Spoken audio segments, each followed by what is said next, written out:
Hi, and thanks for joining me once again. Today we're going to be talking a little bit about restorative yoga for seniors. And specifically, we're going to be talking about how to work with restorative yoga and seniors who have a reduced mobility and perhaps can't get up and down off the floor easily. You can use a chair to work with seniors in restorative yoga with just a few props. And we're going to show you that a little bit later in adaptive yoga. Restorative yoga with seniors is a gentle practice that typically requires a seated position on a supportive structure like a chair or a bench, and it employs blocks and bolsters to bring the floor up to the practitioner. When we do restorative yoga in this way, we provide the practitioner with all the stability that they need. There's no getting up and down out of the chair or moving around. It really can be a restorative practice. And as we move through and talk more about adaptive yoga, you'll see some examples of restorative yoga in a chair, and you'll sort of get an idea of how to move seniors and other practitioners who have difficulty coming up and down off of the chair to the floor and vice versa. As we move through to adaptive yoga, you'll see how we can use the chair and the props to create a stable environment for restorative yoga.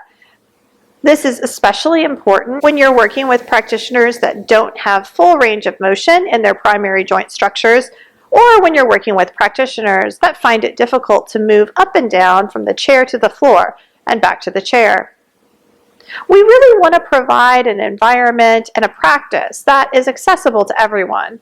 And when we're working with seniors and we're trying to give them a restorative experience, it's important that we move around the room and make adjustments as necessary, making sure that they don't have to stress or strain about getting into the posture. Although we will be looking at some examples of restorative yoga in a chair later in adaptive yoga, let's go ahead and take a look at what some of these examples might look like for the restorative practice.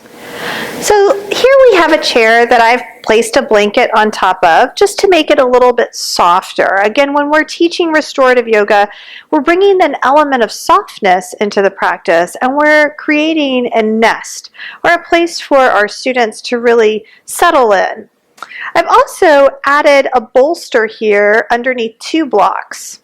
This bolster is going to support my feet when I get into this posture.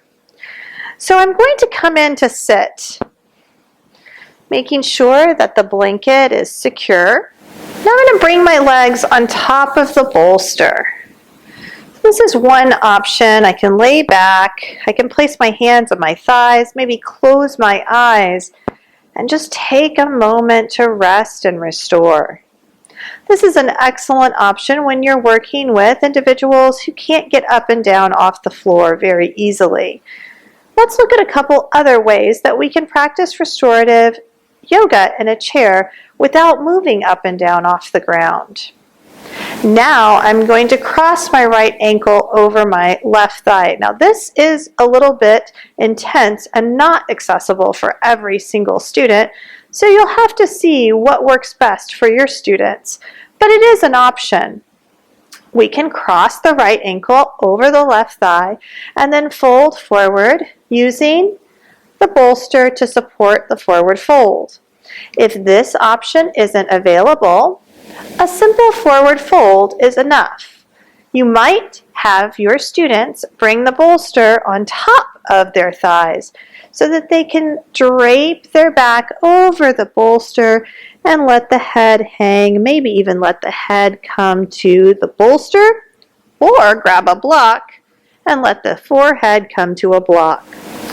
We can also use this same setup with a wide-legged forward fold, opening the legs to the right and the left, and then folding forward. We might even place our forearms down and let the head rest on the forearms.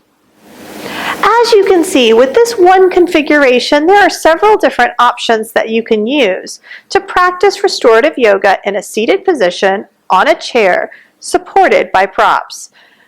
These are great options to integrate into your practice if you're working with seniors.